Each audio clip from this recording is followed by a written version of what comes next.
Oferecimento: Senhor Braga Barbearia e blog do Mário Flávio. A política de A a Z.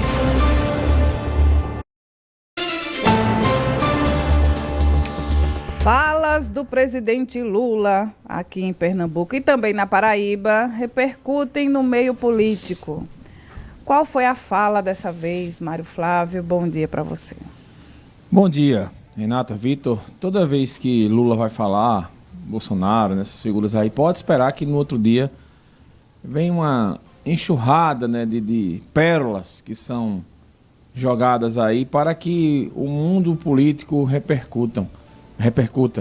Né? E ontem a gente, mais uma vez, se surpreendeu.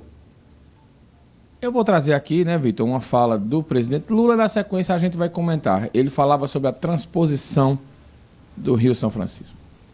Essa decisão foi a decisão mais importante que eu tomei na minha vida. Porque era uma obra que muita gente não acreditava que a gente pudesse fazer.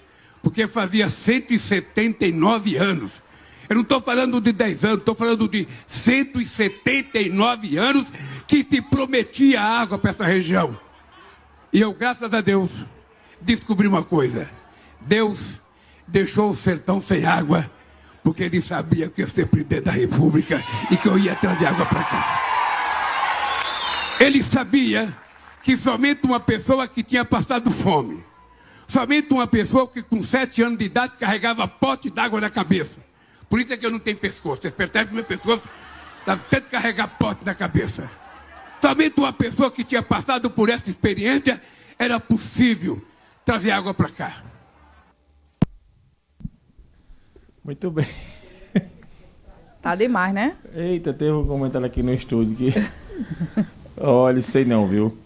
Pois é, enviado por Deus. Esses discursos do presidente Lula, cada vez mais, não parecendo discurso de presidente, parece uma apresentação, não sei. Esse é um tema recorrente. Toda vez que o presidente vem aqui, ele fala sobre isso. Geralmente, ele só cita a questão do Império, né? Ele lembra de Dom Pedro II. Dom Pedro II tinha a ideia de fazer a transposição e não foi feito. Aliás, tem 2 personagens que o presidente costuma citar e tentar aproximar a trajetória dele a desses personagens. Dom Pedro II e Getúlio Vargas. Então, no caso aqui, é sempre essa história da transposição e falar sobre Dom Pedro II. O projeto que Dom Pedro II queria fazer e não fez, ele fez acontecer. Mas agora ele foi um pouco mais além, né? Agora ele praticamente se apresentou como Messias da água. Ungido por Deus. Um demais, enviado. Né? O presidente exagerou e muito agora. Né? Deus deixou o sertão sem água. Porque sabia que seria presidente. Porque sabia que Lula seria o presidente. Mas, minha gente, tá demais. Isso repercutiu muito, né, nas redes sociais, né? Eu fiz uma postagem no blog com esse discurso dele aí, uma repercussão gigantesca, né? Só para tirar como exemplo o meu blog, né? Mas os portais de política nacionais publicaram isso, foi uma repercussão muito grande, né? Porque eu acho que quanto mais, veja, é uma opinião minha, não estou falando com relação ao presidente Lula, mas eu acho, sabe, Vitor e Renata, quanto mais a gente vai envelhecendo, a gente vai perdendo o filtro, assim, para falar algumas coisas, né? Não vai se importando muito com a opinião dos outros. Mas só tem um detalhe, ele é o presidente da República. Somente. Mas a gente percebe que ele vai meio perdendo a paciência assim, com essas coisas. Mas eu acho que ele às vezes se empolga no discurso e vai falando, né? Vai falando. Ele não está sentado numa cadeira contando histórias dos seus feitos, né, para os chegados. Não dá para falar tudo. E veja, mesmo tendo a idade, tendo, né, a contribuição, enfim, não dá. E veja, historicamente, a relação da esquerda, né, do PT com a religião é uma relação muito delicada. É uma relação muito delicada. Mas é importante citar isso, Mário, porque não está descontextualizado, né, daquilo que a direita tem explorado também. Né? Justamente. Que é essa linguagem mais, essa coisa mais vocacionada. Né? O próprio ex-presidente Bolsonaro fala disso. Fala né? muito que disso. Ele está vocacionado, que Deus colocou ele nesse papel, que não é interesse particular dele. A própria ex-primeira-dama Michele também fala muito sobre isso. Então, não está descontextualizado desse cenário todo. Agora, A esquerda não costuma incluir esses elementos no discurso. Isso. E aí, né, a gente vem tentando perceber que eles vêm tentando se aproximar, né, do eleitorado, principalmente o eleitorado evangélico, que é muito mais ligado ao Bolsonaro do que ao próprio Lula, mais ligado à direita do que à esquerda. Eu acho que ele vem tentando, né, criar um laço, né, com os evangélicos, principalmente com os mais religiosos, para tentar amenizar essa situação e falar mais um pouco em Deus, enfim. Mas eu acho que não pegou mal, não pegou bem, né, essa fala dele, porque acabou se colocando, né, como um enviado por Deus, né, dessa maneira que ele colocou essa frase. O Messias da água, ruim, né? O Messias da água. E foi um tema que Bolsonaro também tentou falar muito, né, quando ele foi presidente dessa transposição. Só, olha, deixaram a obra aqui, mas a obra não andava por causa de questão de corrupção, e eu estou fazendo a obra andar. O resultado é que essa obra parece que nunca termina também, né? Teve 170 anos para ser feita e parece que ela nunca termina. Mais 170 para concluir. E eu não vou nem entrar aqui no mérito do valor inicial que ela foi orçada e quanto vai terminar.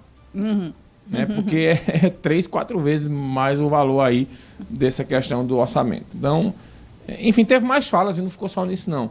Teve fala dizendo que não pode votar em qualquer tranqueira, chamando Bolsonaro de tranqueira. Isso repercutiu bastante.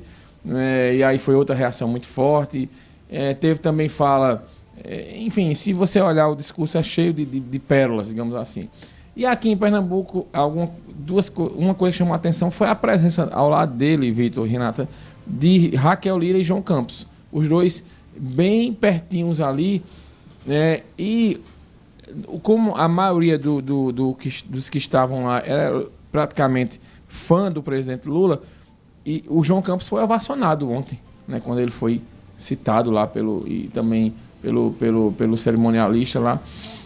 E Raquel também foi aplaudida, né? Enfim, mas João Campos teve um destaque maior, digamos assim, né? A gente percebe que foi uma claquezinha que foi montada lá também para levantar a bola do prefeito do Recife. E Raquel também usou a fala e ela falou disso, disse, olha, o que está aqui nos une mais do que nos separa. Vamos ouvir a fala de Raquel.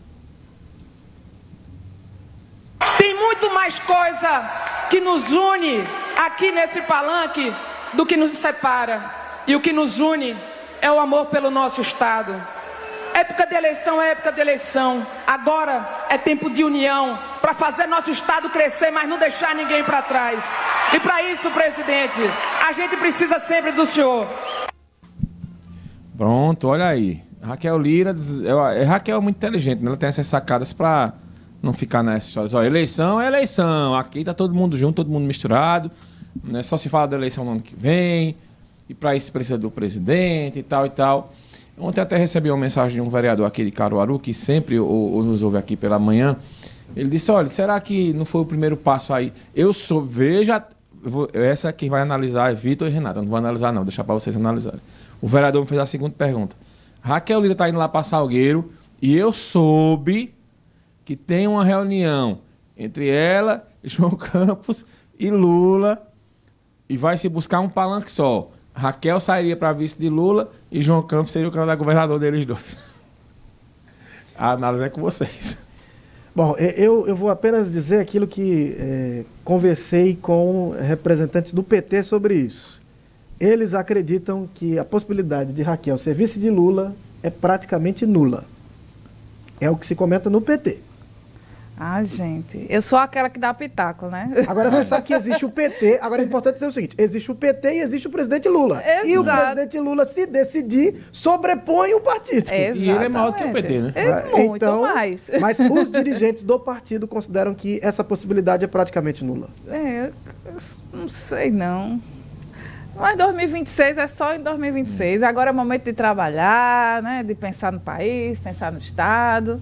Veja. João acabou de ser reconduzido à Prefeitura do Recife. Enfim. Mas eu concordo com os representantes do PT. Eu até disse ao vereador, vereador, o senhor está acompanhando como está a guerra na Assembleia Legislativa? Ele disse, rapaz, está uma guerra. Eu disse, pois é, imagine uma guerra daquela que está ali. E, de repente, está todo mundo no mesmo palanque. Nessa eleição. Na outra não, né? Porque, assim, as coisas vão acontecer e tal. Mas, e sempre que vem uma aproximação dessa, há um caminho que ele é procurado, né? Não é uma coisa muito em cima da hora. Então, veja, na minha opinião, não faz sentido. Primeiro, Raquel deixar o governo deixar para ser vice. Não faz sentido. O PSB já disse que não aceita abdicar da vice de Lula. Eu acho que Kassab, ele joga estrategicamente quando coloca o nome de Raquel. Mas, para mim, não faz sentido nenhum essa possível aliança. Raquel vai para a reeleição, vai enfrentar João Campos e Lula vai ter que arrumar um vice. Mas Lula precisa de um vice no Nordeste porque no Centro-Oeste, no Sudeste e no Sul a eleição está perdida lá. Também concordo. Mas eu acredito que Raquel não aceitaria uma história dessa, né, pelo que ela vem construindo dela no Estado. Né, para sair, para ser uma vice do presidente Lula, nesse momento não. Mário Flávio, obrigado, Mário. Até amanhã. Valeu, Vitor. Valeu, Renata. Até. Manhã Cidade. Política de A a Z com Mário Flávio. Oferecimento: Senhor Braga Barbearia e blog do Mário Flávio. A política de A a Z.